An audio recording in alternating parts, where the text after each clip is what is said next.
Hey guys, before we start, a quick shout out to Alpha Dog Nutrition for sponsoring this podcast. Alpha Dog products are now available at dusupply.com, and you can use code ALPHADOG15 at checkout for 15% off and a credit for free shipping to try it yourself. Now let's get you to your podcast.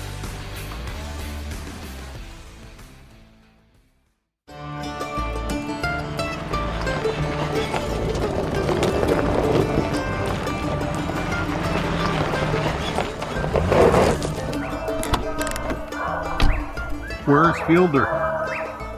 He's gone to the dogs. Welcome once again to the Gone to the Dogs podcast. Man, I've been waiting for this interview ever since I watched the coverage of the UKC Tournament of Champions coming out of Greencastle, Indiana. What an exciting time it's been, the second year of the Tournament of Champions. I was privileged to be on the media team the first year, or last year, and I got to watch it this year like most of you from my easy chair. Our guest today is the guy that won the whole enchilada. He won the whole deal, took home a check in the amount of 50,000 big ones. So we're going to be talking to J.R. Gray here in just a minute.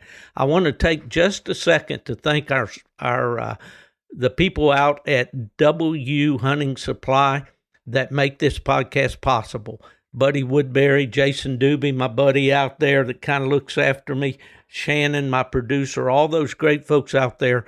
They have great supplies, anything that you'd need in the realm of coon hunting supplies for you, the hounds, for your apparel, and especially the electronic side of things, which is such an important part of our coon hunting experience these days. And they back it all up with some great customer service. So there we go. We've paid the bills for the week, and we can get right into talking to our guest today, Mr. J.R. Gray. How are you, sir? Pretty good, buddy. How you doing? Hey, I'm doing great, man. It's really good to catch up with you. I think this is the first time you and I have really had a conversation, and I've been kind of following you ever since you made all that noise back in 2018. Some people live a lifetime or hunt for a lifetime without winning a world championship, and you go out and win two in the same year. What's going on? Well, we get lucky every now and then. Well, the old saying is, we'd rather be lucky than good, wouldn't we? Absolutely, any day of the week. Well, JR, it is a real privilege to be able to talk to you today and share your story with our listeners. And this podcast is growing by leaps and bounds. We're appreciating the consistency that we're getting episode after episode. It seems like, we're growing, and so I know people are really looking forward to meeting you and hearing your story. I want you to tell me a little bit about who J.R. Gray is, your background, where you live now, where you were born, how old you are. Just stuff like that about your family. I know we talked just a minute ago. You've got a new addition that you can tell us about. So can you give me a little bit of backstory there, JR? Yeah, I'm 27 years old. I was born in Manchester, Kentucky, and I live now in London, Kentucky. And I've been married for 3 years this May to Tara Gray. And about 6 weeks ago, I just had a little girl named Ellie James Gray. Oh, that's awesome, man. That's how old? You said about 6 weeks now? Yeah, she'll be 6 weeks old tomorrow. Oh, boy. I tell you what. And she's got daddy wrapped around her finger, I'm sure. Oh, absolutely. I think she's got everybody wrapped. I got you. Well, now, do you and your wife's families live around you there? Yeah, we built a house back in 19. I live about 7 miles from my mom and dad, and we probably live about 10 miles from her mom and dad. We're kind of right in the middle. Okay. So it works out pretty good. Yeah, so you got plenty of grandma support there when of taking care of the baby and all. A lot of babysitters. That's a good thing. That's a good thing. So were you born right there in that area, JR? Yeah. I was actually born I've been raised That's probably about 7 or 8 miles from where I live now. Oh, that's awesome. I always was kind of envious of people that, got to grow up and still live in the area where they were raised. I was raised on the corner on the edge of a little town in West Virginia that grew into a pretty good sized city over time. But I had country right across the highway from me, but I was actually born in city limits. But I wouldn't want to go back there now and live there because of the way things have changed. But always been kind of envious of people to get to grow up in an area and so forth. Well, listen, what type of work do you do, JR? Well, I work for my father-in-law right now in a finance company. I've been there, I guess, about 3 years now. I was driving a truck for my uncle, and I was working 80 and 90 hours a week. And my father-in-law, he said, buddy, he said, how about you just come work for me? You run them dogs and take care of my little girl. I said, well, that sounds like a plan. Man, such a deal. Where do you sign up for a deal like that, Yeah, that's great. That's great. So you work in a finance company. So you're behind the desk then. Oh, yeah, I do what I do best, just talk on the phone. Well, we're going to get to see some of that, those skills over the next hour or so. And all right, well, let's talk a little bit about your coon hunting background. How did that all start for you? Well, I guess you could say I've coon hunted my whole life pretty much, besides a couple of years. My dad, my papa, especially my uncle, we've always had dogs, whether it's been coon hounds or rabbit dogs, or I never have really messed with many squirrel dogs, but mainly rabbit dogs up until probably the last 7 or 8 years. Well, did you do any competition hunting in with the beagles? No, I was completely opposite. In the beagles, I didn't care if they had any papers. Didn't care nothing really, as long as I could go out and kill rabbits with them. That was the main goal for me. Well, I got you. Well, you around London, Kentucky. That's hill country, isn't it? Yeah. I mean, it's not too bad, but now you take about 10 or 15 minutes back toward Manchester, where I was raised, and you can get some pretty good hills. I see. Is there any coal mining in that country? They was, but it's about all gone now. That all dried up. I mean, they may be a couple right here within 30 or 40 minutes, but they're about dried up now. I got you. My grandparents were from eastern Kentucky, but they were up around Paintsville and Van Leer and up in that way, up toward the Tug River area, up in that way. But okay, so. Well, anyway, right around there where you are, is there any old strip mines and that sort of thing? Do you hunt any of that kind? Yeah. That's what we rabbit hunted a lot. But I mean, anymore, it's just getting so hard to find places that you can actually hunt. I mean, we was losing spots left and right. It seemed like 10 years ago I could take you and you could hunt anywhere you wanted to, and then in the last 3 to 4 years, especially right before we got out of the beagles. I mean, it just got to where, we had these 3 or 4 places, if there was a house within a half a mile, seemed like they didn't want you to be there. So we just kind of said, we're just going to give it up and stick to coon hunting.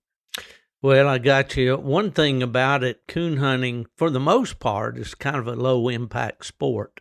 I know all the years I lived in Michigan and hunted up there, there was a lot of areas that I hunted that I'm sure those people had no idea that there was any coon hunting going on, Of course, I had permission on the farms that I hunted on, but sometimes dogs don't always stay on the patch of ground you set them down on, as you know. Right. And but anyway, coon hunting takes place when most people are home in bed, or all the sane people are home watching TV, or.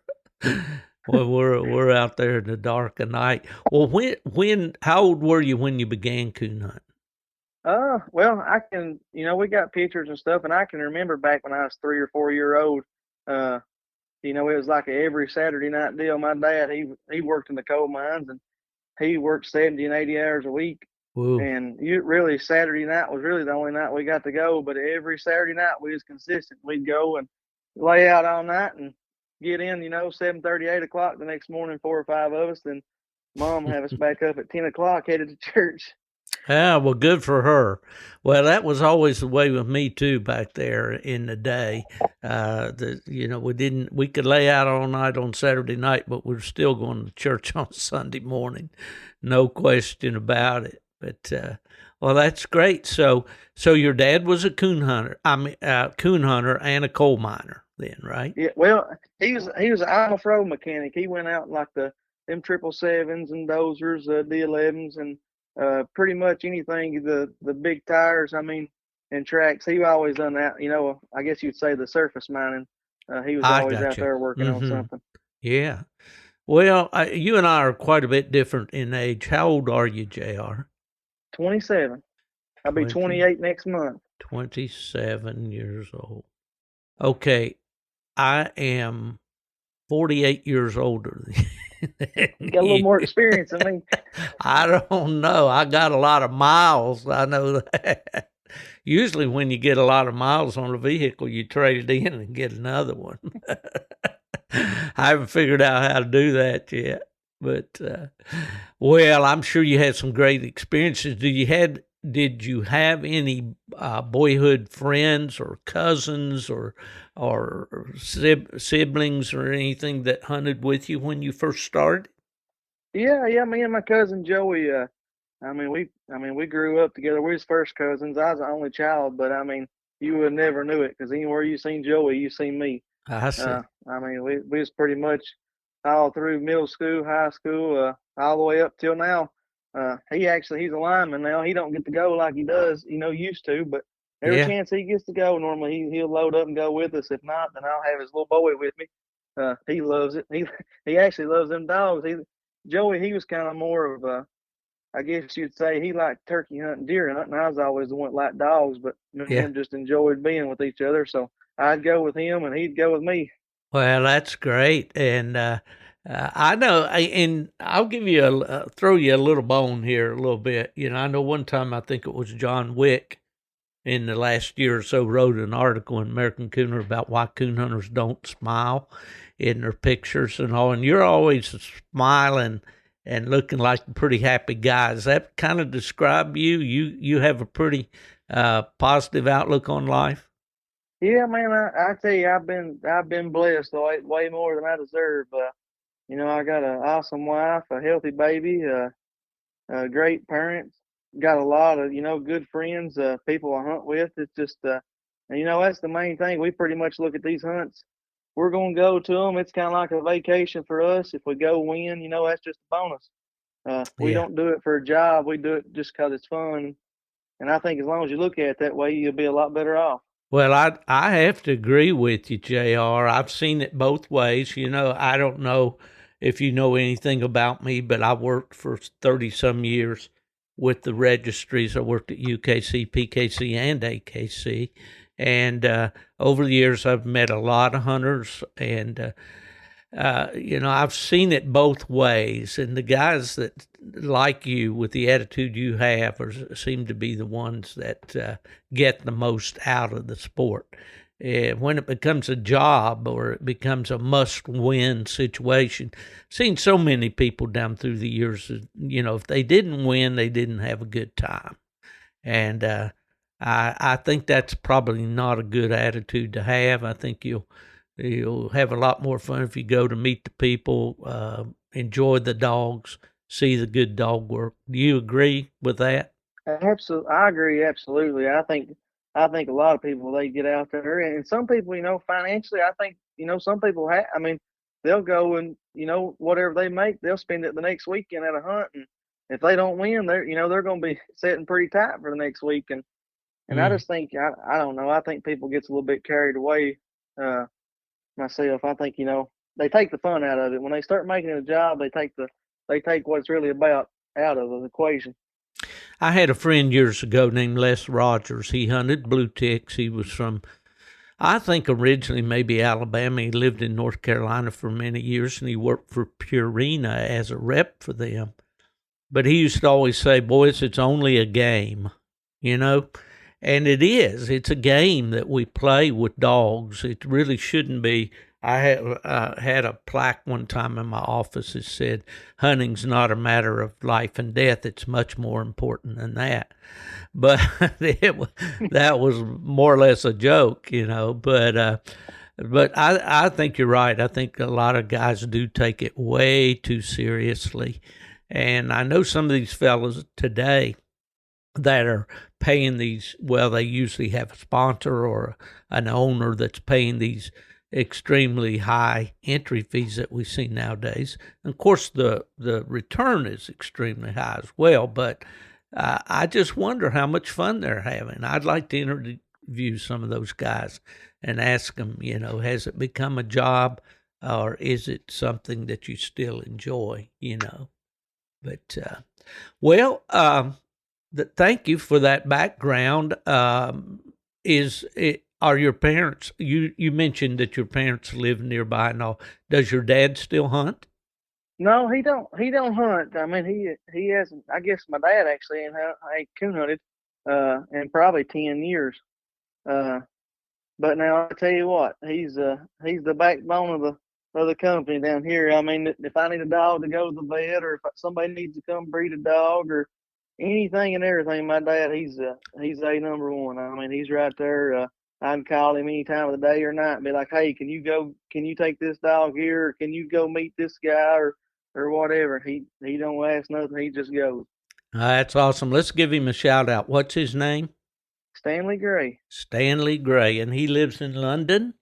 He lives in Manchester. Manchester, okay. Well, there you go, Stanley. We want to be sure and give you the recognition you deserve there, for sure. Yeah, it takes when you got a dog that you're trying to promote and you're gone and stuff, it takes a village of people, I mean, to try to, try to make everything work. And it definitely, I mean, if I'm going to a hunt or something, I mean, he's right here taking care of everything while I'm gone. Well, I don't usually quote Hillary Clinton on this podcast, but you're right. It does. It takes that support, and and obviously you got it. I ran into one of your buddies out in Mississippi just a few years ago. A couple of guys that I think pretty good. Do you know a guy named Flop? Yeah. You know Micah Ayers. Oh yeah, that's the president of the Black and Tan Association there.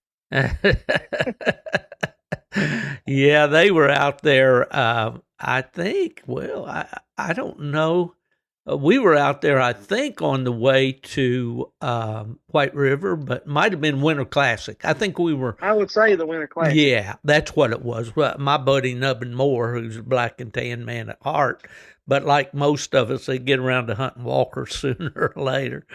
They seen the light. See the light, that's for sure. But anyway, I sure had a nice evening. Got to go hunting with those boys and their dogs and all, and really, really enjoyed that experience. And I've seen where you've mentioned Micah and seen pictures of you and him with your dogs and all. So that's great. Makes me envious a little bit.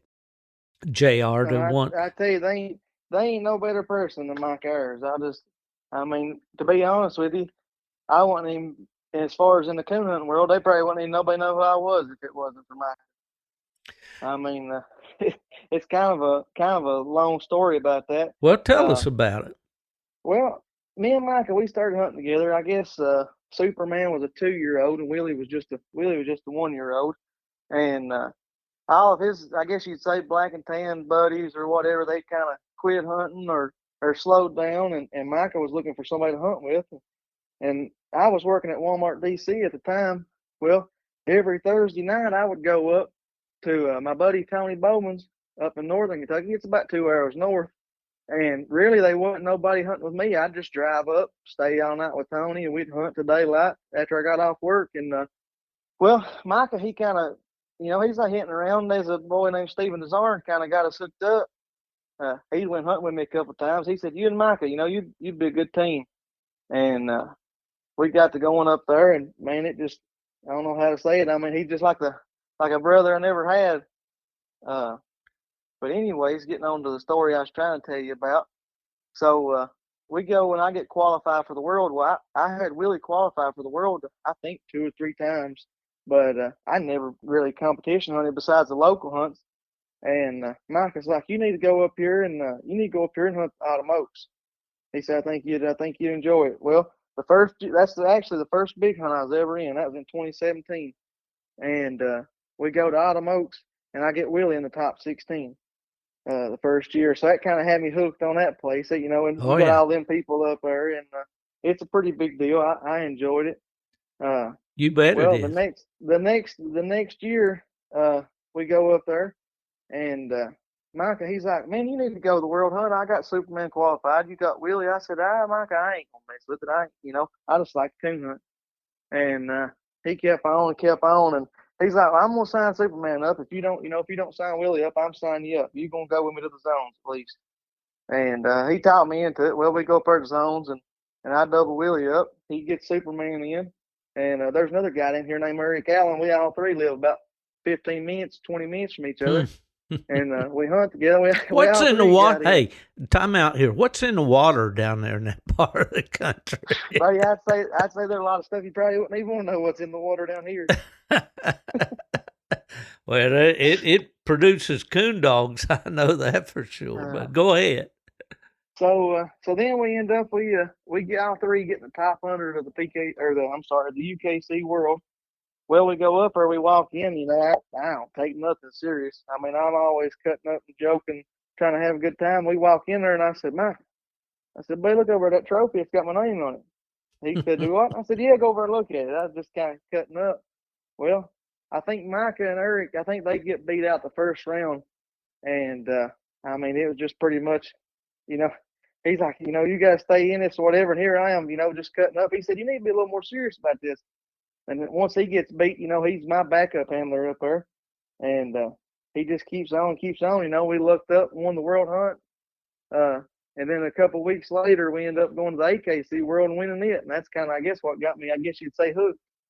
Yeah, for sure. And I want to talk to you about both those experiences. But there's no doubt about it. Having a good hunting buddy, somebody to enjoy the sport with, it just makes it all that much better. And, I've got a friend in Alabama. My listeners have heard me talk about him many, many times. Arnold Nubbin Moore. Nubbin and I have traveled now many, many miles together. We worked on the same team at UKC. He was a field rep, and that's kind of how I started out, too, way back. And, so I understand what you're saying there about having a friend like Micah and all. Well, since you've opened this door, we want to talk. We've got a lot of ground to cover, but of course we want to talk about these dogs. The dog that you were hunting at that time, of course, is the dog that you call Gray's Rack Em Willy, right? Yeah. Yep. And I believe he was, 4 years old when you won the world hunt with him? Yeah, he turned 4 in June, and we won the world hunt in September. Okay. Well, now, first of all, I know that he was out of the Only Reason dog.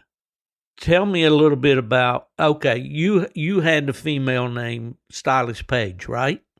My uncle did. That was your uncle's her, dog. But it's my uncle's dog. Okay. Now, if I remember right, she was a dual grand UKC. Yeah, and she was a PKC. She was a PKC champion. Okay. But to be honest with you, if I knew what I know now, she would have been top of the line. I mean, she was another one. My uncle, he'd hunt the local hunts with her, and we took her up there one time on a free entry. I think he got her in the top 20 of the PKC world, and that was the only time she'd ever left, Kentucky. He took her to the Spring Classic a time or two, and took her to Labor Day Classic a time or two, and both times she got in. But other than that, she never left pretty much the surrounding counties. Now, what's your uncle's name? Jason Gray. He's okay. I would say he's the one, I guess, out of everybody, he's the one kind of got me into competition hunting. Okay, so he has this female named Paige, and she's out of TrackMan and Travis Brown's female, right? Yes. Okay. All right, I did an article on Travis. I think I mentioned that to you earlier, and really enjoyed that experience of talking to him and about his background. And he's been real successful with his dogs and his breeding program out there in Missouri. I believe he's in absolutely. Missouri, isn't he? Yeah. Yes, yeah. Yeah. So anyway, what was who made the decision to breed Paige to Only Reason? That was my Uncle Jason. He said, Paige, I guess you'd say us, we like, if I had a dog, if it treed the far out of coons, if it didn't have a big mouth, it wouldn't interest me a bit.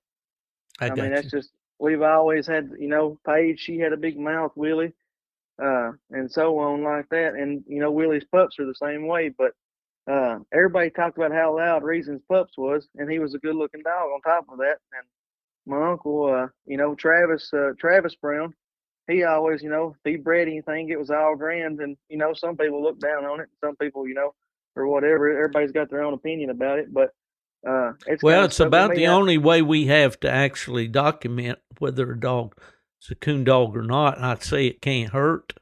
I mean, the dog make a Grand Nite champion. He had to tree some coons on the way. Absolutely, yeah. You ain't gonna get this cakewalk. Right, right. But that was two of the main reasons. I don't know. He may know more about the pedigree than I did. Like I said, I never did really up until we had Paige, and then we got Willy. I never did care about papers. As like I said, I just like the coon hunt. But he took her out there. We bred her. I think we met David there in I guess right there in St. Louis, and got her bred, and then come back home, and she had 6 pups, 2 males and 4 females. Well, the other male died like 2 days old, so that left, Willy and then his 4 other sisters. Oh, I see. So did you pick Willy out of the litter, or how'd that go? No, I picked Willy's sister, Paige. I picked her out, and my uncle kept Willy. Well, when Willy was 5 months old, 4.5, 5 months old, we had a coon pen, or my papa did, and my uncle got Willy running treeing coons and cats, and pretty much anything that would climb, he would tree at 4.5, 5 months old. Yeah. Well, I guess right before Willy got 6 months old, my uncle called me, and he said, "Hey, are you interested in this pup?" He said he's a ball-mouthed tree dog, and I don't really like it. I said, "Yeah." I said, I'll take him. So I went over and gave $700 for him as a pup. And he's like, what, 4 or 5 months old, you said? No, he was 6 months old. He might have been 7. Mm-hmm. Okay. So he had him start him in the coon pen, and yeah. Did he go right on? I mean, did you start hunting him on the outside then? And pretty much ever since then, I was hunting him and his sister. At the time, that was the only 2 dogs I had. I just sold a dog I had before, and that was all I had to hunt. So whenever I was hauling them, I had 2 10-month-old pups, 8, 9, 10-month-old pups. I'd drive 2 hours, just take them up there, and me and a couple buddies of mine would go up there and hunt them pups all night. So now, living there in that same area, do you have to drive quite a ways to go coon hunting when you go? I mean, I can hunt around here and tree a couple coons, but you can't really recast none. Either you get, you run into people's houses and stuff, or you get in places at the time you walk in there and back out, you ain't wanting to recut. I got you. Yeah. So pretty much about every time I go, 3 or 4 nights a week, usually about what I hunt. I try to always get 3, sometimes 4. But we normally drive about 2 hours every time we go. Well, yeah, for years, my breed was a plot breed, and there was a plot breeder in a town called East McDowell, Kentucky, over in the mountains, Benny Moore. You probably never heard of him, JR, but back in the day, he ran a lot of stud dogs and all, but he always talked about having to go, over around, I guess he'd go over around Harrodsburg and back over in that country, and hunt. Those mountains is, that's what I grew up hunting, and it is rough, and you don't really have that opportunity like the guys in the flatlands do. But No, they don't have a clue what we got what we got to go through down here. well, I'm sure that's true for sure. Well, I went back and looked at a scorecard on Willie when he won that UKC World Hunt, and I saw, he scored 3 coons that night, and just really dominated that cast. And there were some pretty good hounds in that cast, I know. And what, just briefly, do you remember anything special about that hunt, winning the UKC World Hunt with him? Oh, it was definitely a feeling like no other. The whole time I was just kind of like, man, I'm just happy to make it this far. And then we'd win the next round. And I was like, you know what, I've done pretty good. This is my first time ever going. I've had a couple of dogs qualify, but this is my first time ever going to the zones or going to the World Hunt. And it was just like every round I was like, hey, if it's as far as we get, we've been blessed. Well, that combination sure worked for you and so now, after winning the UKC World Hunt, now how much time went by before you won the AKC? It was pretty much like, I think it was like 2 weeks. Yeah. 2 weeks later. Yeah. Now, where was the AKC hunt held that year? It was in northern Kentucky. It was actually in, I think it was in Williamstown. Okay. All right. And your UKC win was up at Mount Gilead, Ohio, I believe, wasn't it? Yeah. Yeah. Yeah, those places all ring bells to me. We had the World Hunt there at Mount Gilead in 1988, and that was the only time a plot dog ever won the UKC World Hunt, and he won it that year, a dog called Sizzling Heat. But, that's good coon country up there. Oh, yeah, that's great hunting. Yeah. Well, what about that AKC hunt, just briefly? How did that go? Buddy, it's been so long now, it's hard to remember. Too much water under the bridge, I guess. Yeah. Well, Yeah, you don't have to give me a recap on it. I mean, that was just like the icing on the cake, I guess, after coming off a UKC win. That's just really unheard of. Yeah, I think through that stretch, he'd won. We had it figured up, and I may be off just a little bit, but I want to think he'd won 16 or 17 casts in a row, from getting him qualified at the RQE to going to the World to coming back home. And I think that we had like 2 pro classics that we hunted in, and then followed right up behind it. We went on to the AKC World and won it. Well, it's an amazing story there, and of course his record is well documented, and he's won all over just about anything that you could win. But how did Willie do his winning? What? Just describe him a little bit. He was just 100 mile an hour. I mean, anytime you cut him loose, he was going to be treed somewhere, usually within 10 or 15 minutes. Now, however long it took you to walk to him, that was a different story.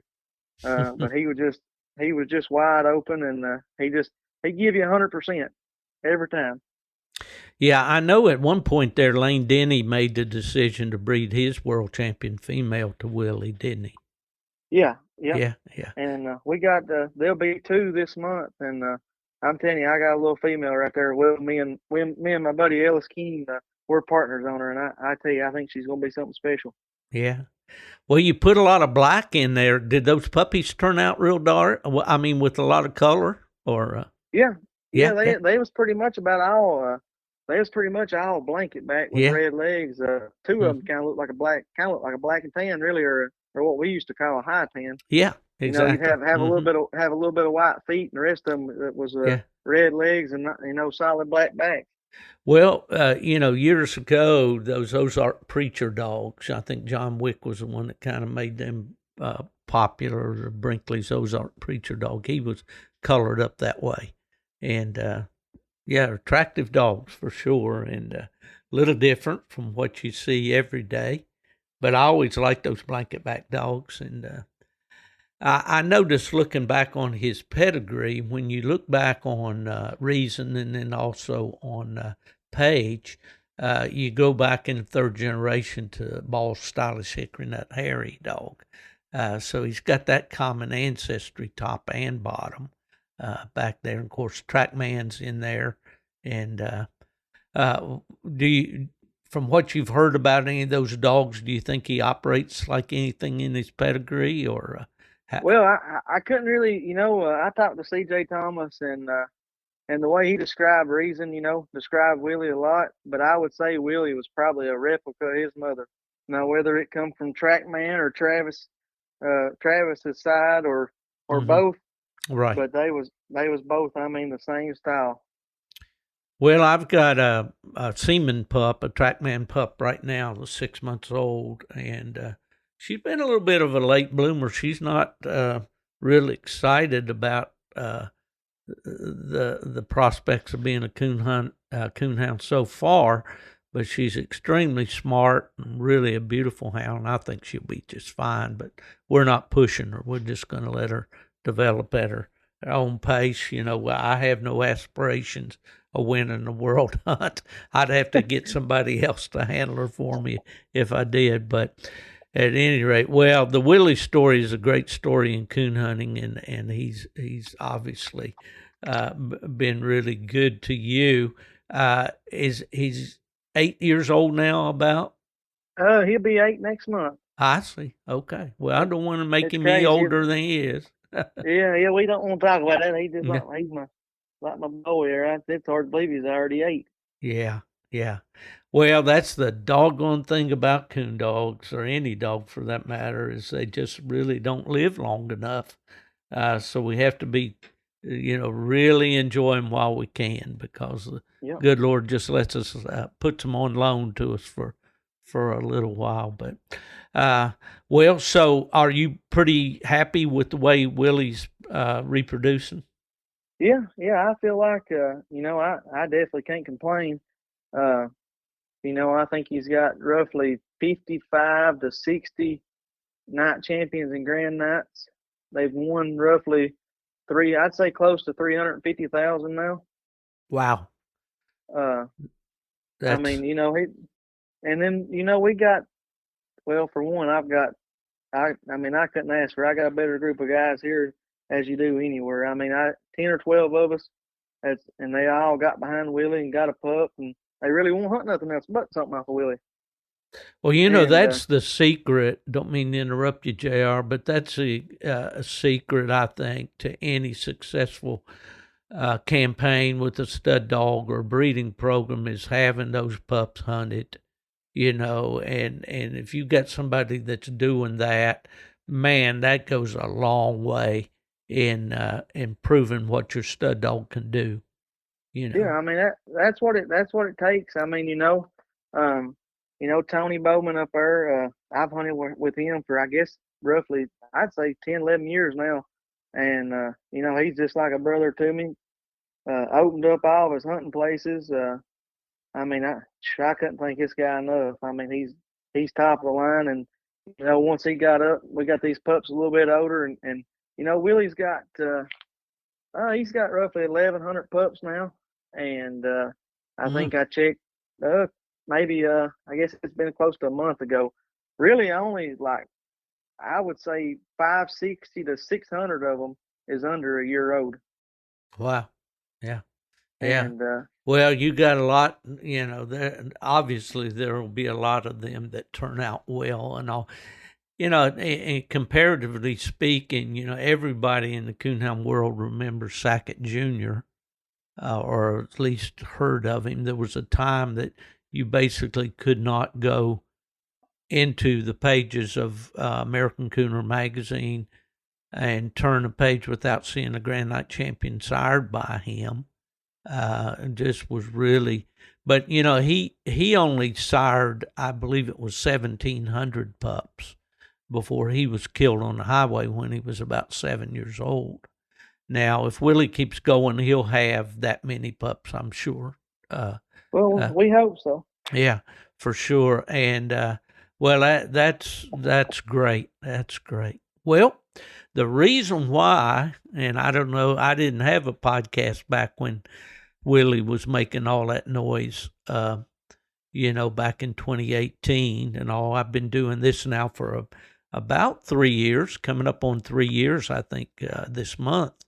But I I did want to talk to you about this little win that you had here a couple weeks ago up there in Greencastle, Indiana.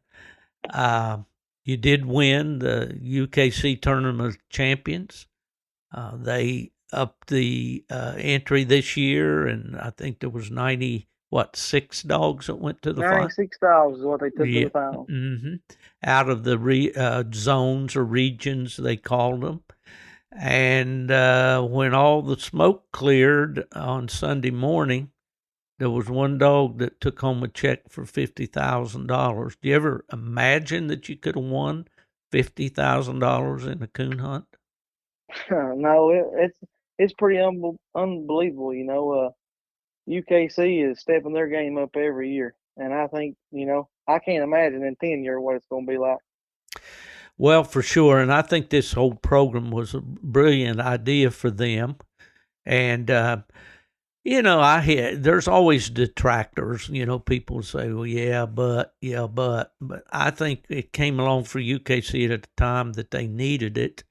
They're catching some bad press right now over their service, and I think that's a lot more the fault of the Postal Department than it is UKC.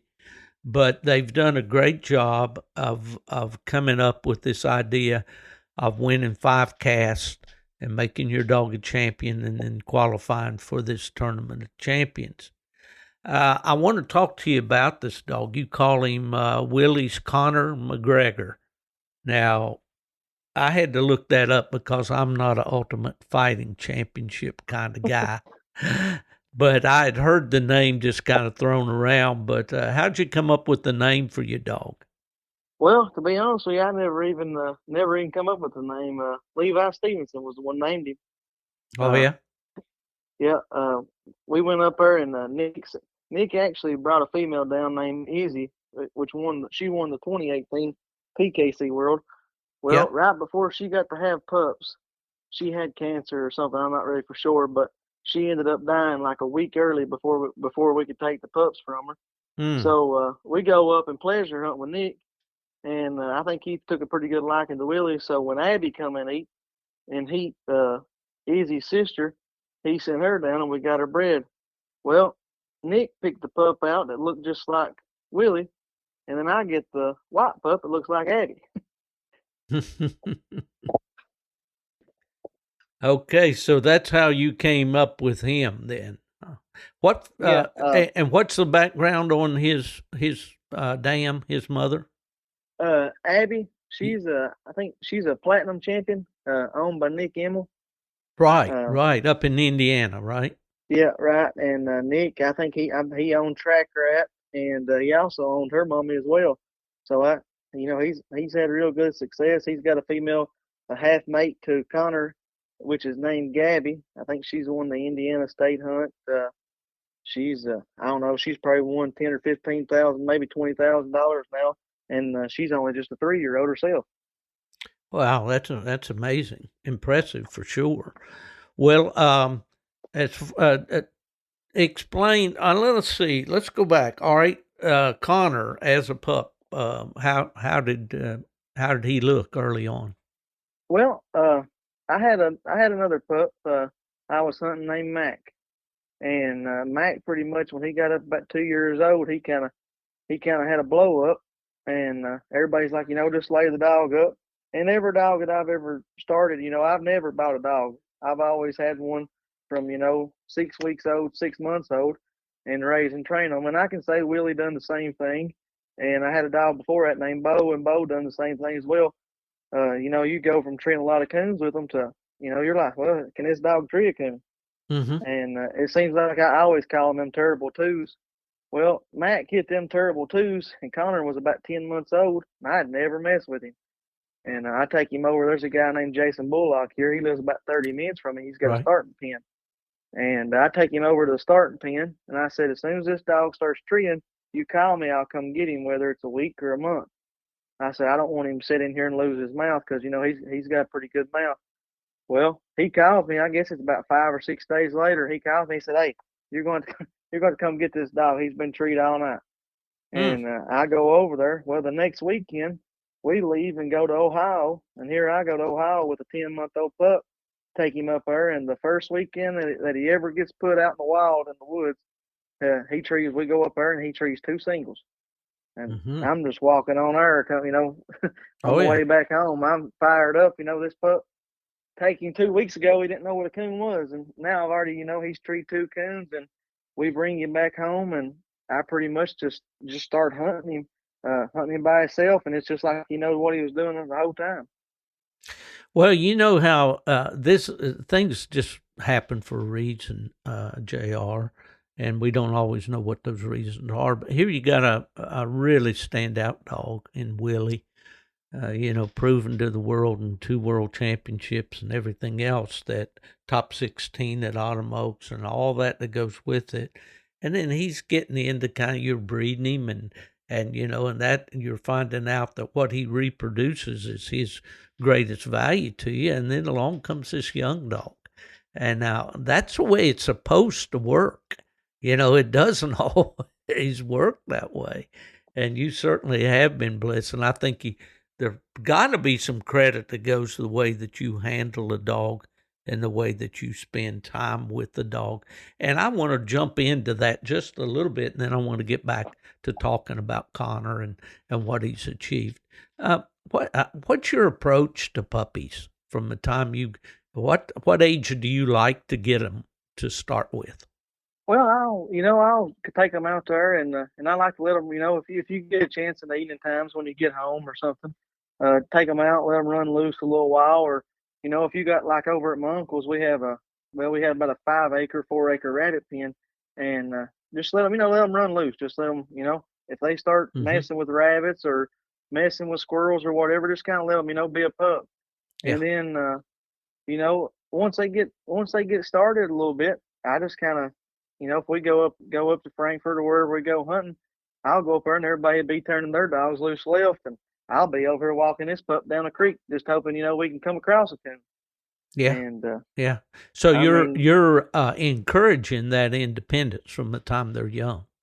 Yeah, I mean they got, and the pups that, like I said, the pups that I've had off Willy, normally, some people they'll even call me and say, "Man, like this pup here, it'll run in tree, but it won't pay attention. My old dog, they're kind of hard to train."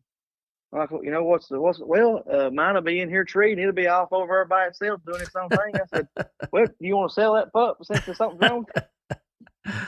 Exactly. Well, JR, we've gone through that kind of sequence with dogs.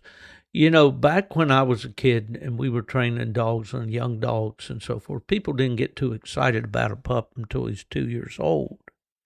And you wanted the pup to stay with the old dogs because there weren't many coon, and it was hard country to hunt and all. And if the pup's over here in this hollow fooling around, and it's that one coon that old dog struck tree might be the only coon you tree that week, let alone that night.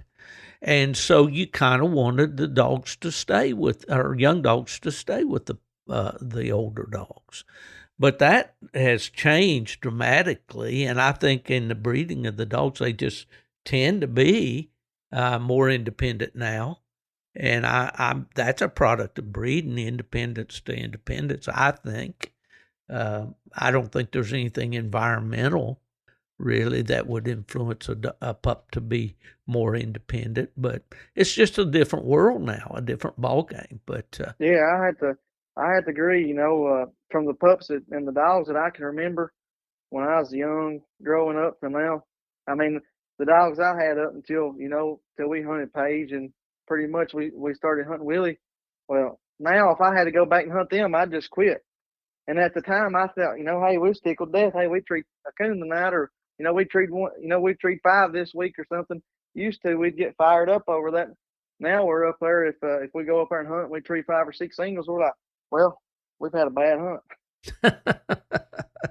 Oh yeah, it's hard. When you're an old guy like me, you don't want to get into that vein of saying, "Oh, everything was better back in the good old days," or "You boys don't know what you're doing. You ought to do it like I do it."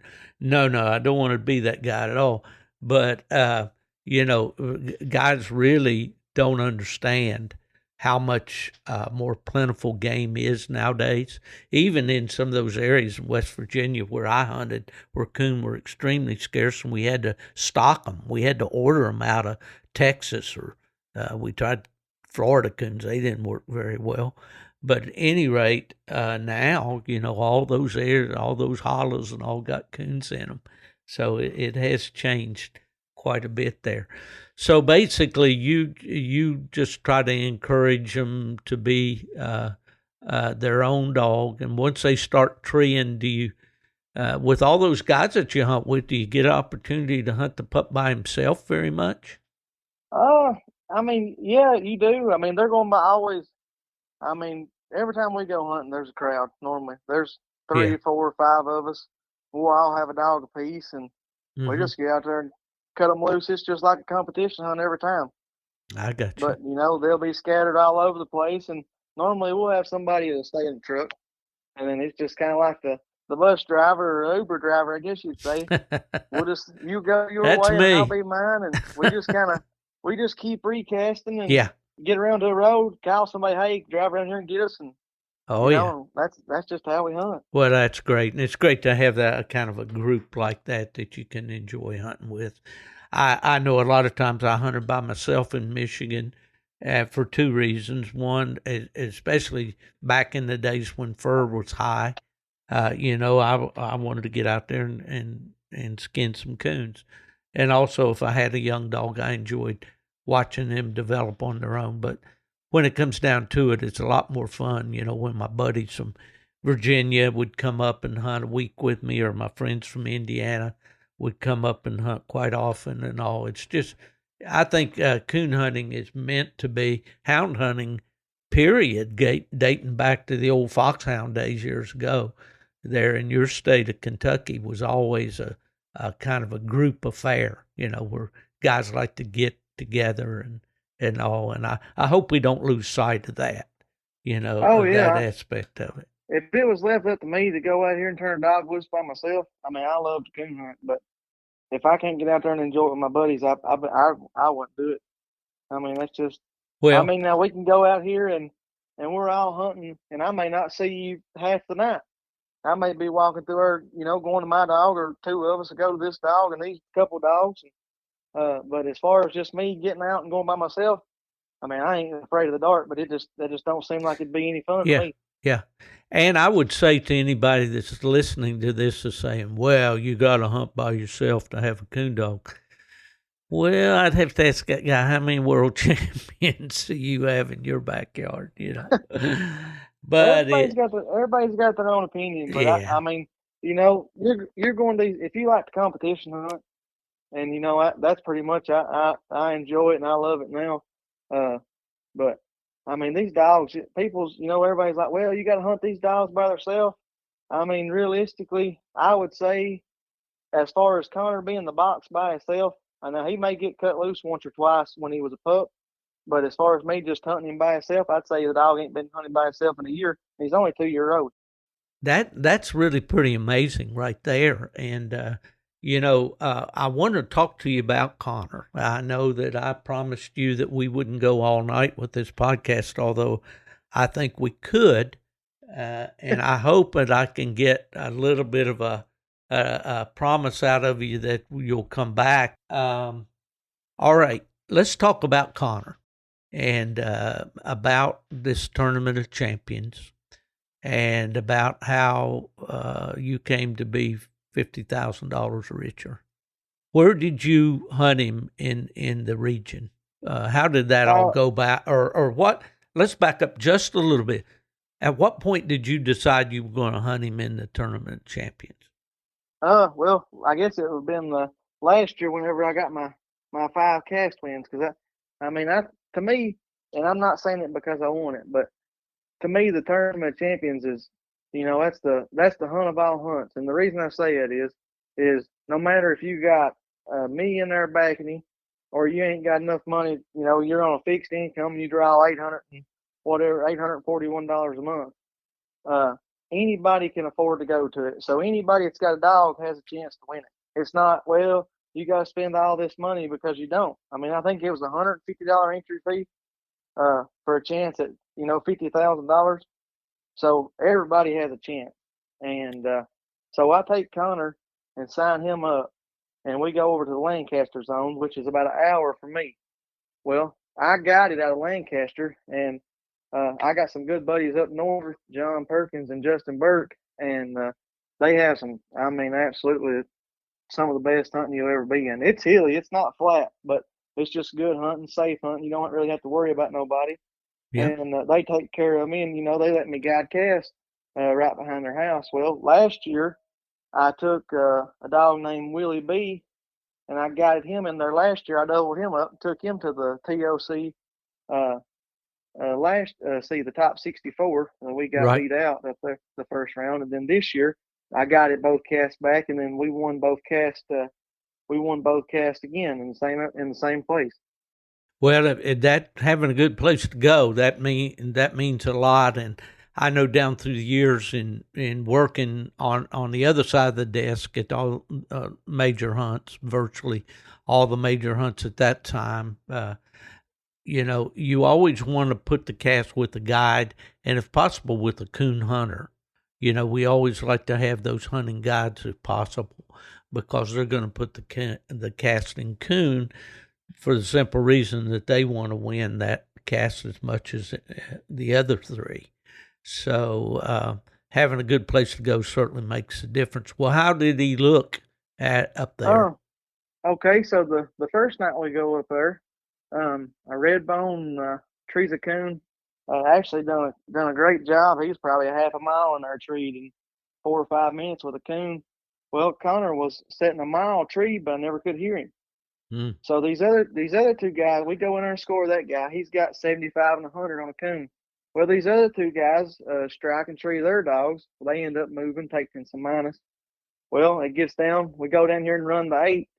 Well, the 8 catch them. We walk the top of the hill. When we get on top of the hill, you can barely hear Conor through the country sitting. Well, I strike and tree Conor 100, 100 and quarter. Time we get to him, there's only about 15 minutes left in the hunt. Well, we go score another tree, and by the time it's all said and done, we're up here next to the road. There's only 6 or 7 minutes left, and we end up, we cut back loose. Nobody ends up making a tree or whatever, and that's pretty much how the first night went. Well, the second night, we get out there and cut them loose, and the one boy's black and tan dog goes down here. He's got a first and first. We get down there. He don't have nothing. He takes a minus. Well, he withdraws.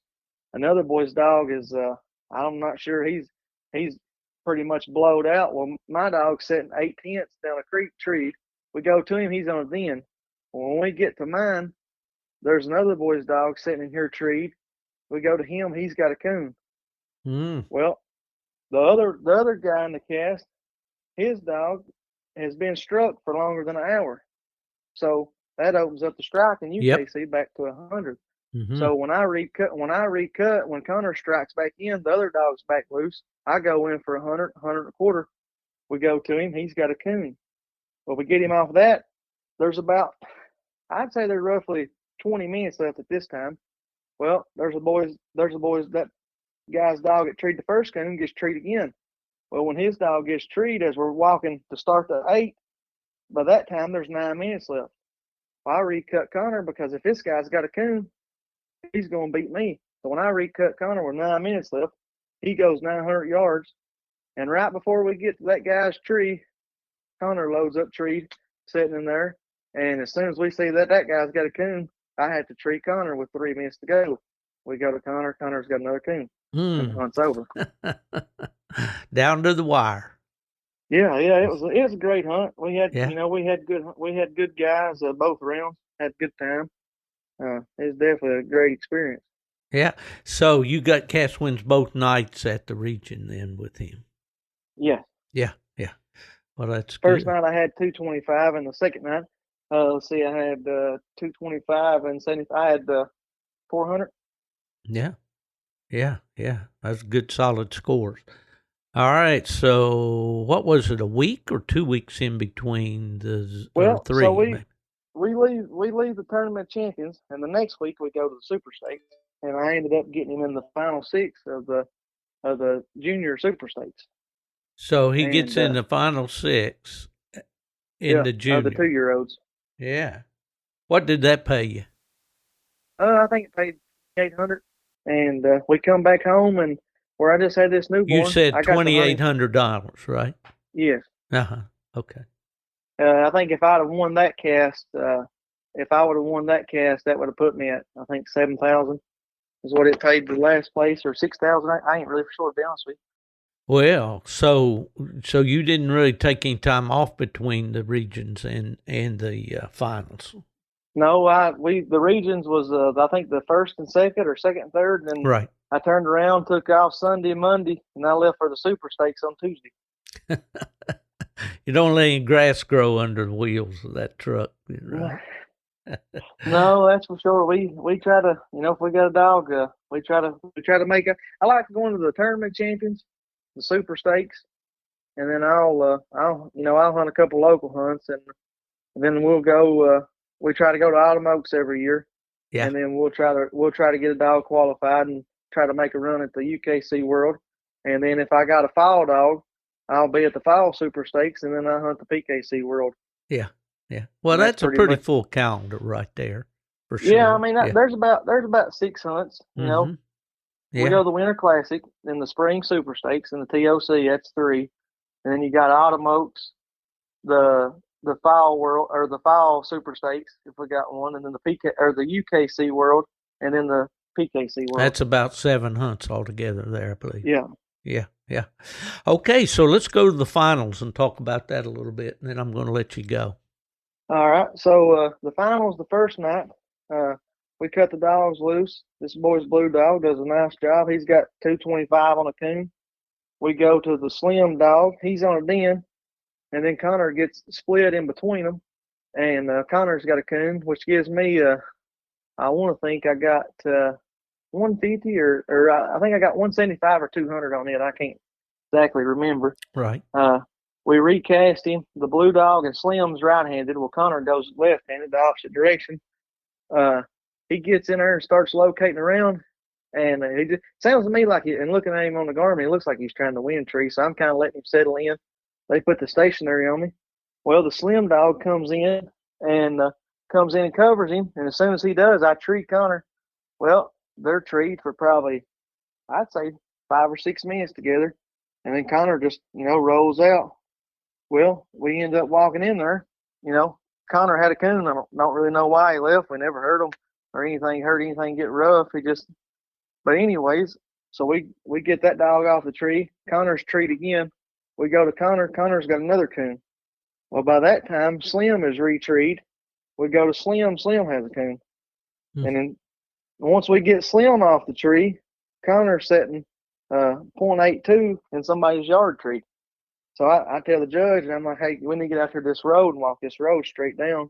And once we get to Conor's tree again, he's getting his third coon. So at that time, I think there's roughly about 30 minutes left.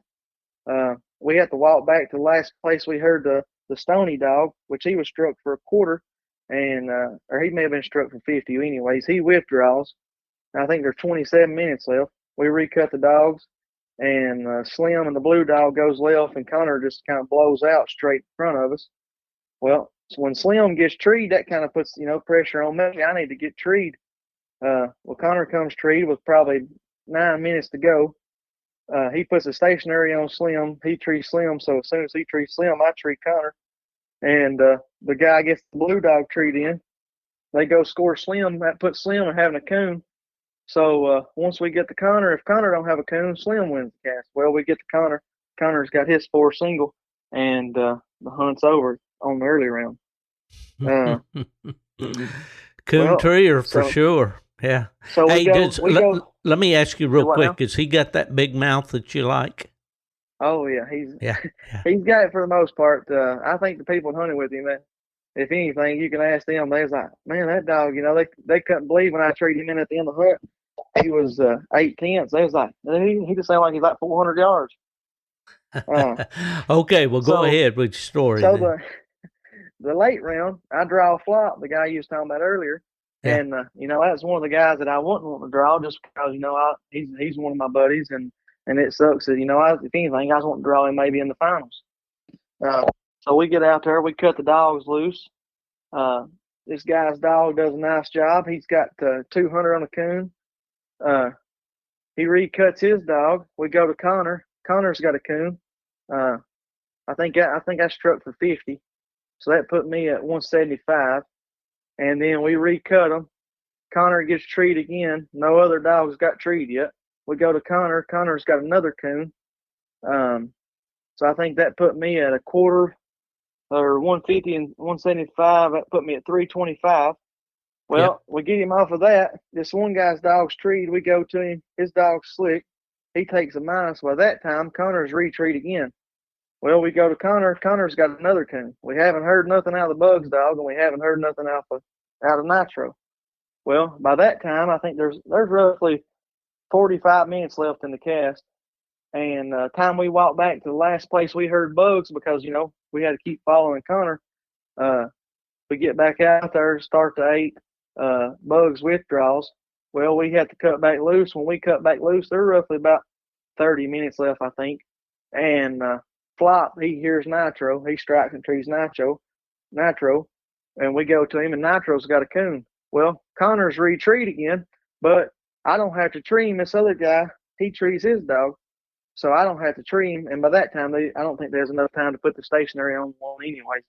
Mm-hmm. Which at that time it wouldn't have mattered. If we'd have walked in there, and if he was slick, I still won the cast. Yeah. So while we walk in there to Conor, the hunt's over with. Conor has another coon, but we didn't score yet. And then that brings us up to Saturday night. Yeah. Well, Saturday night. Okay, let's stop real quick right here. Okay. What about that hunt? What about the way it's organized? What about the place they have it? All that. What was your impression about it? Well, of course, you've been there 2 years now. If I had to say, if you was ever going to take anyone and try to get them into coon hunting, that would be the hunt to take them to. Yeah. It would definitely spoil them. I mean, they got, a nice venue. They make you, they make you feel, they make you feel like, you've done something. Yeah, for sure. Yeah, we can't say enough about Alan and Trevor and that whole crew, that whole effort there at UKC that they're doing with the Tournament Champions. I got to witness it firsthand last year, and from the inside out, and really can't say enough good about it. And I just wanted to know, kind of what you thought about it. Okay, let's go into the final night then. All right, so Saturday night, I draw Nick Emma with Gabby. And so that put a half-brother and half-sister drawing each other. They both have the same mommy, but they got different dads. So we get out there, we cut them loose. The dogs kind of go back right-handed toward the road. Well, Nick's dog gets treed. She throws a couple locates, and the dogs are close. He trees her. Well, she moves on. Well, her and Connor's both kind of going the same direction back toward the road.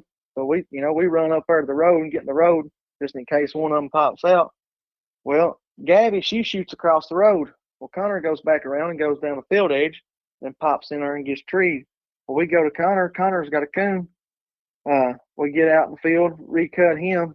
Gabby, she barks. We recut Conor. Well, Nick trees Gabby. I'd say she has to be well over a mile. And it's just a 90-minute cast. So we go to Gabby. She's got a coon. And by that time, Conor's setting tree, but I ain't really, we're almost at that. I think we got up to 1.8 miles from him, almost 2 miles as the crow flies from him. The time we walked back, and I had to treat Conor in, there's only 36, 37 minutes left, and he's done been treed. He's done been treed on his second coon for roughly, I'd say 35 minutes or longer. So we go score him, and we're looking at the tree when we first walk in there. I'm like, man, this don't look good. And I walk around, I look, and literally the trees are about 4 foot apart. I'm like, you got to be kidding me. The coon is sitting in the tree, the other tree. Well, I look up there, and just so happened, Conor's tree, there was a big limb that went from Conor's tree into right where the coon was laying at. I mean, no question about it, a grizzly bear could have crossed over. But I was just thinking, I thought, man, that's a tough break right there to be that close. and then we got him off of that, recut him. I'm not sure. I don't think Gabby, she got treed again, and there was only roughly about 10 or 11 minutes left. That time we got him and scored him and all that. Yeah, that's awesome. That's awesome. So then that was the early round in Saturday night, right? Yeah. Yeah. So that was, you just had the head-to-head round. And and that was only a 90-minute cast. Yeah. And now you're in the final. And then, so the final round, we cut loose, and Conor opens up. Well, I strike Conor, and then Joe strikes Dom. Well, the wind was blowing terrible. Well, the judge didn't hear me. There was 2 other guys standing behind me. They both heard me, but the judge didn't hear me. So we kind of had, a question about that. Well, as soon as Conor dies treat, I tree him. Then Joe trees Dom right behind me. We go down there. They got a coon. Well, Piper's sitting probably 150 yards split from him. She has a coon. Once we get Piper off the tree, I'd say it's probably only a couple minutes. Conor's retreat again. We go to Conor. He's got another coon. So we get Conor off that tree, recut, and we're walking back down there trying to hear where the last place Piper was at.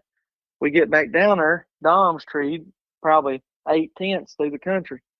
Well, we go to Dom, and he caught a terrible break. We go in there, and his dog is up a stump, or just a little, probably about 8 foot tall, and there's a coon sitting probably 10 or 15 foot right behind him, just up a bush. Knowing the dog probably wind treated him or something, Yeah. Yeah. And how these hunts go. You got good breaks and bad breaks. Right. And that was just a bad break for him. So we get him off of that. We walk back a little bit to where we heard Piper. Well, Conor gets treated about 400 or 500 yards across the river. So we go over to Conor, and at that time, we had to get wet. That river gets pretty deep. But we get over to Conor, and Conor's on a den tree, and then the tree his tree lays into is also a den. So we squall. We can't never really get nothing to come out or nothing to look. So by that time we come back, I think there's roughly 45, 50 minutes left in the hunt.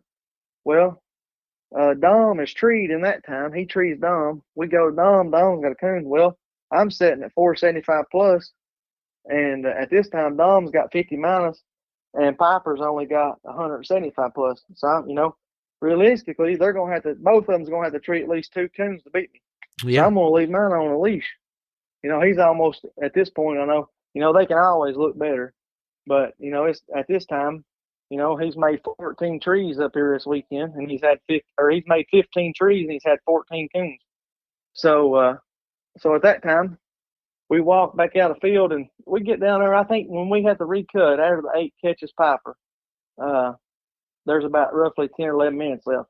Well, Dom just flies down there and gets treed. We go down there, his on his den. Well, Conor's sitting. At that time, he's sitting about 700 yards. I hear him open up, working a track, and right there at the end of the hunt, he gets treed. Well, I don't have to tree him.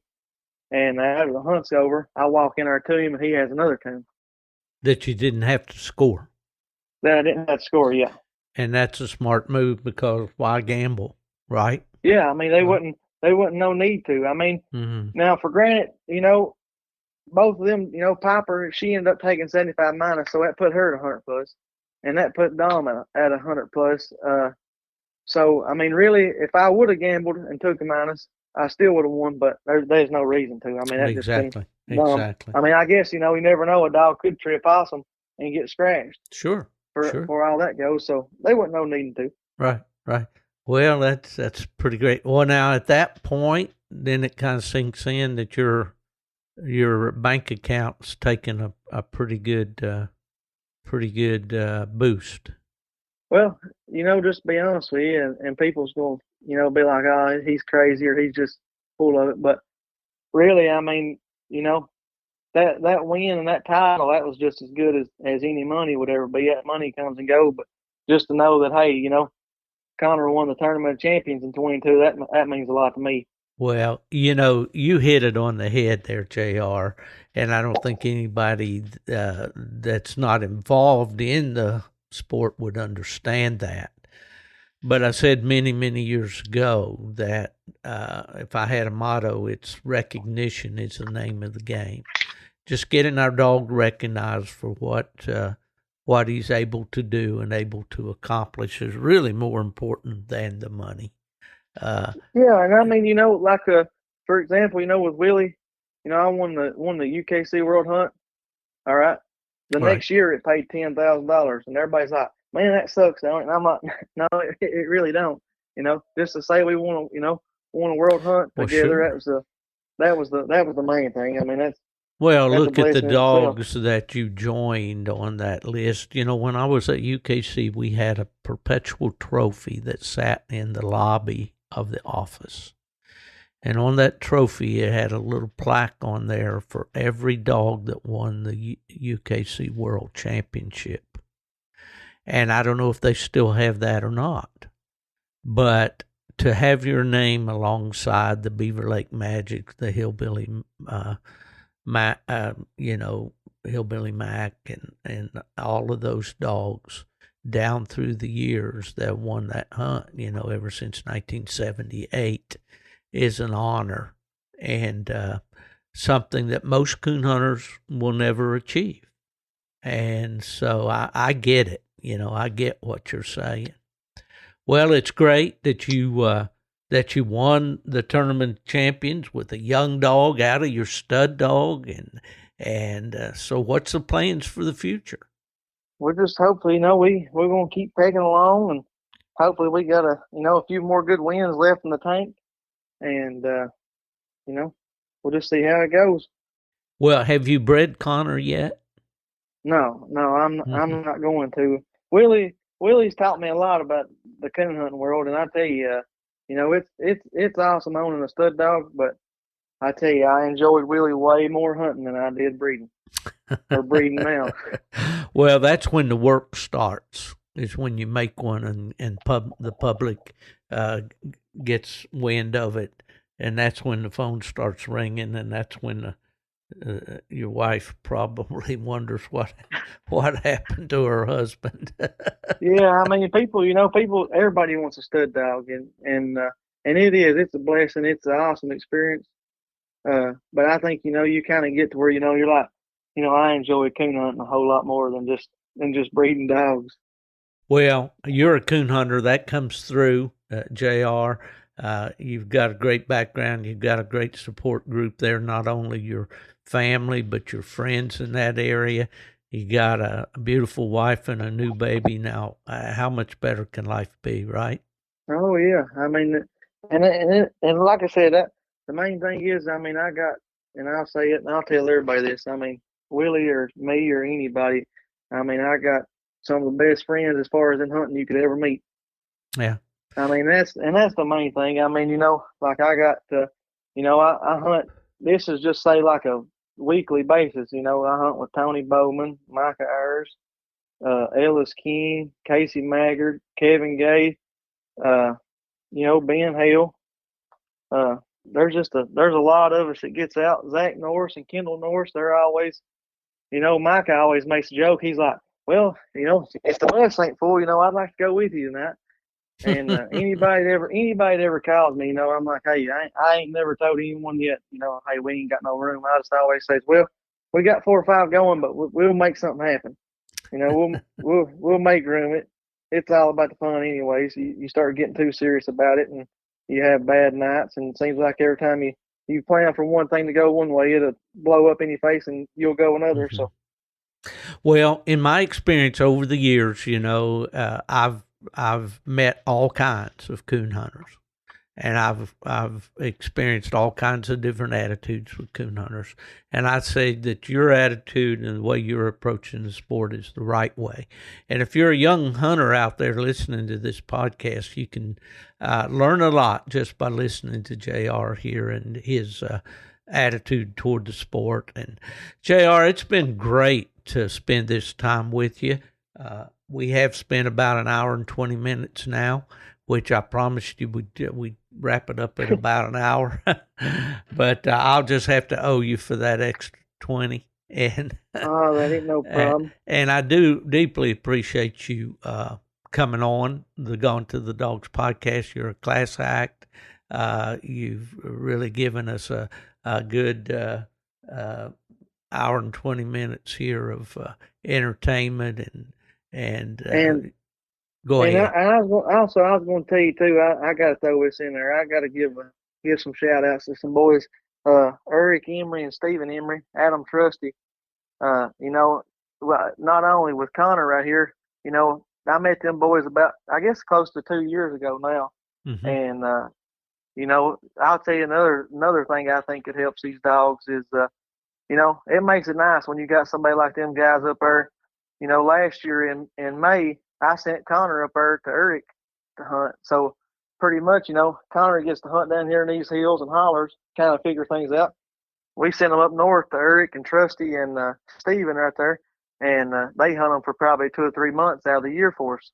Yeah. Gives a dog, take a dog that ain't never got the opportunity up there. Well, when you go to the spring, go to Greencastle, you go up there to the spring super stakes or the autumn oaks or the world hunt, it's different for them dogs. I mean, it really is. And I had to throw them in there. And I want to thank, Kevin Cook and Braden Jones and Wade right there up there in Greencastle and Cody Carter.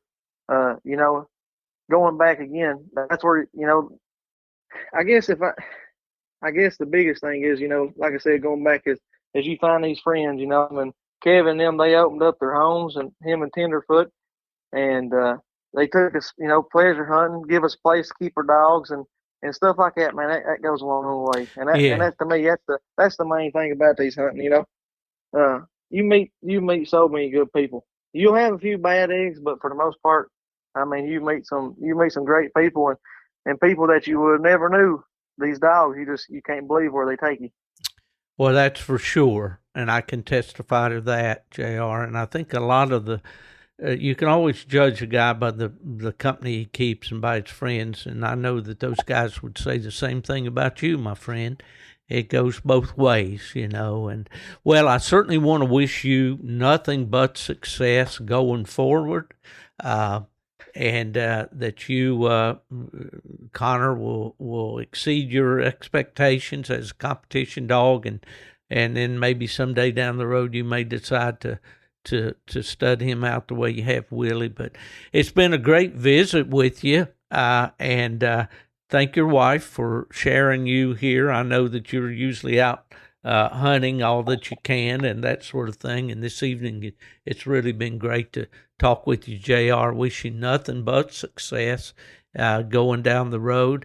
It's the time of our podcast that I usually call up my old buddy over in the hills of Pennsylvania, the 85-year-old coon hunter, Fred Moran. We'll be speaking to Fred in just a moment.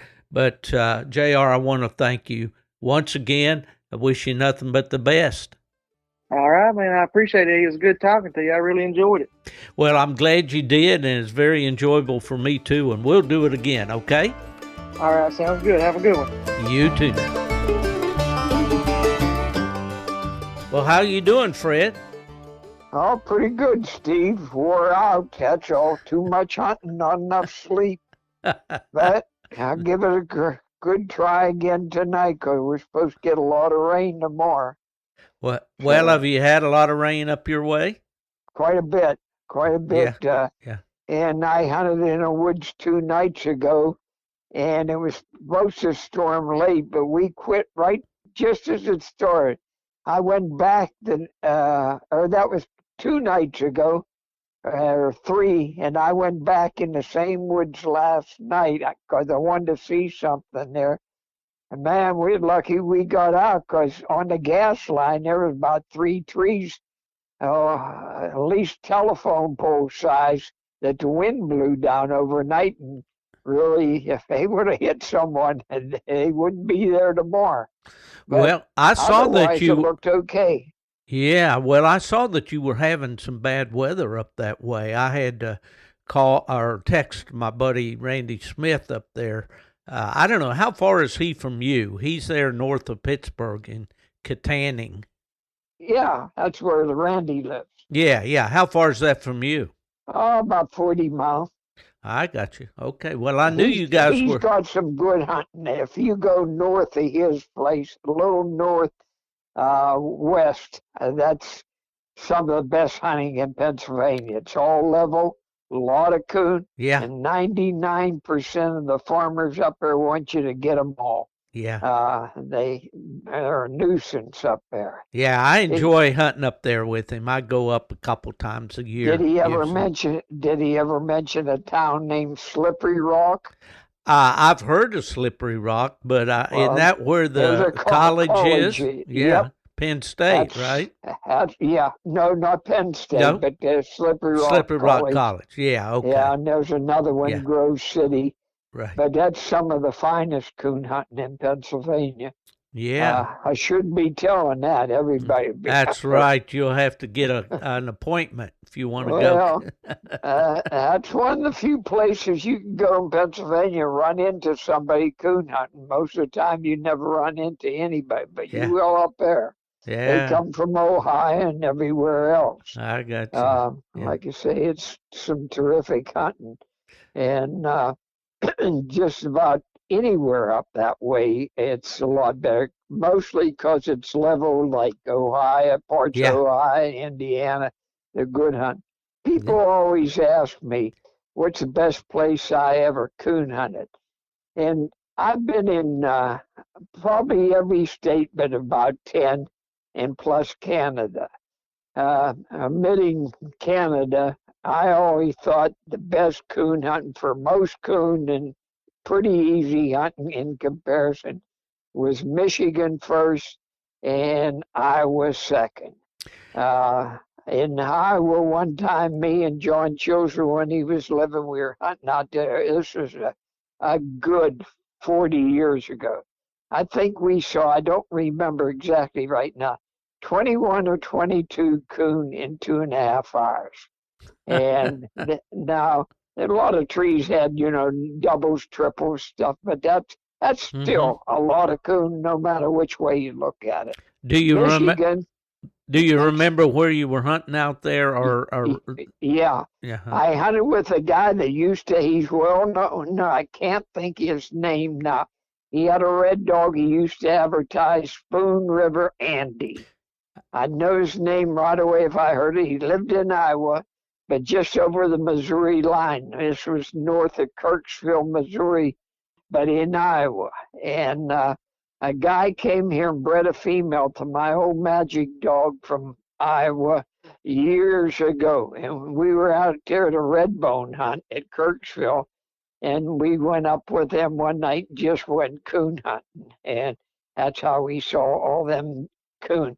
I know the guy's name that had the Andy dog. That's a shame. I can remember the dog and I can't remember him. But he was well known back in, I say that was in the 60s. Yes, 67. yeah. And then I do remember that dog very well, Fred, because some fellows there in southern West Virginia ended up buying that dog and bringing him down there, a guy named Kenneth Harper and a guy named Chick Scarborough. I knew Chick. I bought a dog off him. Okay. Chick had the Blakesley's Northern Chief dog at one time. He used to advertise it occasionally at Stud. Yes. Yeah. Well, those guys were right there in my hometown. So we had, as you mentioned, red dogs. I remember Bruce's Big John. They bought him and brought him in there. They had Spoon River Andy. They had Blakesley's Northern Chief. They also had Tucker's Ruby female. And she was a really nice red dog. Dogs as good as them blood dogs. Well, you know what? People down through the years have kind of said, man, how do you know about all this? I said, well, when you're a fanatic about coon hunting and you grow up with it and you read everything you can get your hands on about. You're right. I used to read them. First book I ever got was A Fool Cry. Me and a couple buddies was riding around. We were about 16, and we were riding around, and we spotted a black and tan coon dog in the yard. This is about 50 miles away from where our coon club is at the present time, up in Laurelville. And I said to the guy, stop, stop. I said, let's talk to that guy. We talked to him, and he told us all about his dog and so forth. And he gave me a full cry. And I never even heard of it before. Man, I read that thing 32 times. And I found out where to get it. Naturally, it was inside, and I've got the American Cooner shortly thereafter. But that was my first introduction to find out there's other people besides me that got coon dogs. Yeah, that's and, right. That was our it was lifeline. That's for sure. Yeah, that was our lifeline to the whole country right there in the pages of that magazine. And I got to meet Mrs. Walker in person. She was a good person. Absolutely. And like I say, she was a friend to every cooner. And then that same guy, I believe it was him, he gave me some old full cries that were, I believe, it was 1943. Roy Rogers was in there coon hunting. Yeah. And it showed him and his buddies, all the ones you see in the movies. And I, about 2 years ago, when I sold my house and moved, I had all them magazines. And I put a little ad in one of the magazines, and I says, about 150 magazines. I know I give this guy, a guy in Pennsylvania came down and got them all. I know he took over 350 home, every bit of that. I didn't realize I had that many. Yeah. And well, those are great just to go through. I've got some old ones here myself. I used to pull one out every once in a while, so far back. Packy, when he was sick, I don't know if you knew it or not, my wife took care of him for about 6 months. We had the downstairs built into a game room. When coon hunters came, they had a own shower and everything else downstairs. Well, Packy stayed there. I'll bet he read every magazine I had. He'd get up in the morning and read till dark and read all them magazines. That's awesome. That's awesome. I love them. I think at one time I was keeping every copy of Coonhound Bloodlines that I had written an article in, which was basically all of them, all the years that I was at UKC. And I still have those magazines in storage. I need to do something with them. That becomes, when we get to our age, Fred, we have to start thinking about what we want to do with this stuff, that we've been accumulating all the thing. Years. When I moved from my home that I built that home, I didn't. I had builders build it, but I paid for it. Anyhow, my home was 35 years old when I moved out of it. And what I was going to say, there was so much stuff that I had that I didn't realize I had.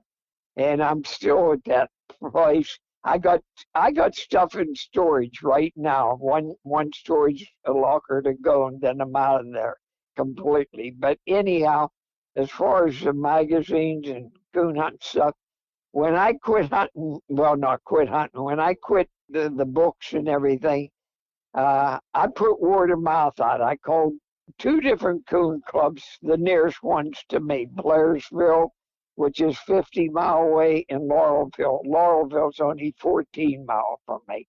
And I told them, I said, hey, boys, you want these trophies? They're just like my wife used to say, dust catchers. That's, it was a thrill when you first won the first couple, and that soon wore off. And I said, you could use them for club hunts. I don't care what. I said, I got probably 40 that are over 4 foot tall. And Blairsville came down and got, I don't know how many they took, but probably at least 100. Laurelville did the same. I threw 650 in the dumpster. That's God's truth. And I had trophies that,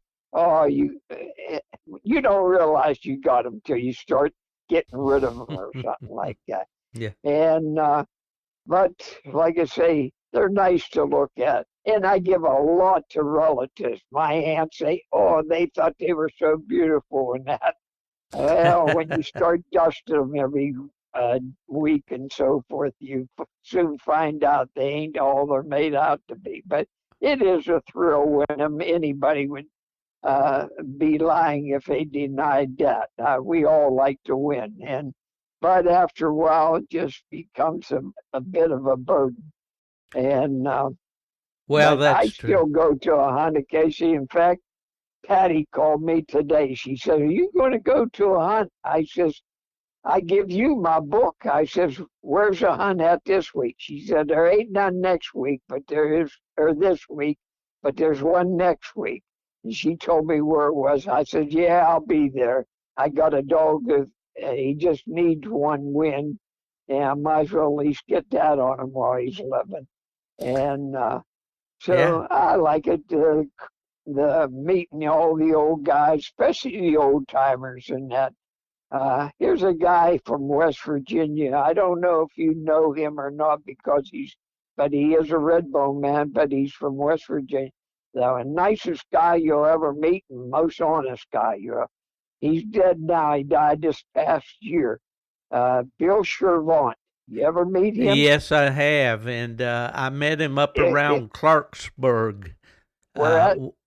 In Clarksburg years ago. Yeah. I used to make the hunts up that way before Okay. before I Gary went Davis, to UKC. Gary Davis country. Yes, absolutely. Hmm. And he was a nice guy. He bought a lot of dogs off me, and I ain't saying that because he bought a lot of dogs. But he'd come up and hunt with me 3 or 4 times a year. And you'd never hear Bill say something bad about anybody, even if they were bad. But he was a true gentleman.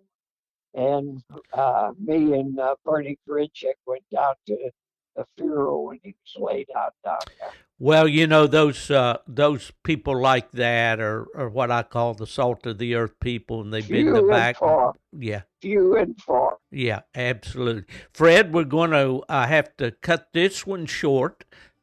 We've talked here for about almost 14 minutes, but we're going to be recording some more, so I want you to stick with me. But as I always say at the end of every podcast, friends, if somebody asks you where I am, where's that Steve Field or that old coon hunter, you just tell him he's gone to the dogs. I'll remember that.